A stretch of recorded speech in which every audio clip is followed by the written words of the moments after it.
This is the Star News Brief. I'm Mark Gitau. Last year's road carnage was the bloodiest in history, with the recent festive season claiming the highest toll. A detailed report by the NTSA reveals close to 5,000 people died in road accidents, about 500 more fatalities than in 2023. Some 470 Kenyans died in December alone, a 10% increase from 2023. The closest to this number was in June, when 410 people perished. According to the National Transport and Safety Authority report, 4,748 people lost their lives on the roads compared to 4,324 the year before. Get a copy of the Star by subscribing to our e-paper with only 40 shillings through www.mgazeti.com.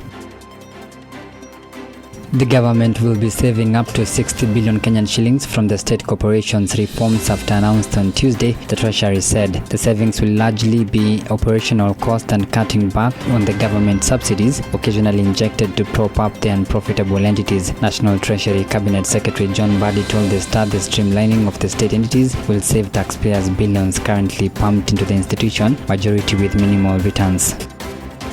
The National Cohesion and Integration Commission has said it is conducting an in-depth study on organized criminal gangs that have regrouped in the recent past. NCI said there has been a significant rise in gang-related activities ranging from extortion and armed robberies to violent attacks on residents and businesses. The groups, NCIC said, are increasingly active in various counties across the country, including Nairobi, Mombasa, Kisumu, Nakuru and Kiambu.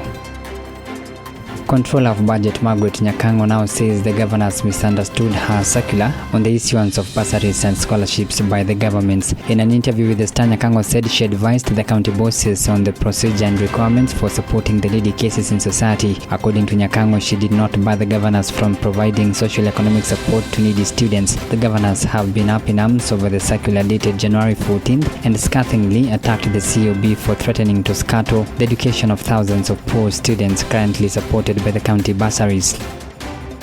President William Ruto on Thursday fired at his former deputy president Rigathi Gachagua, saying he is the last person to lecture people on governance. The head of state said Gachagua, who was hounded out of office because of his incompetence, tribalism and corruption, is least qualified to lecture anyone on how to run the government. Speaking when he launched the Alupe Dam project in Busia County, Ruto said the brand of politics employed by the former Mathira member of parliament had no place in the modern Kenya.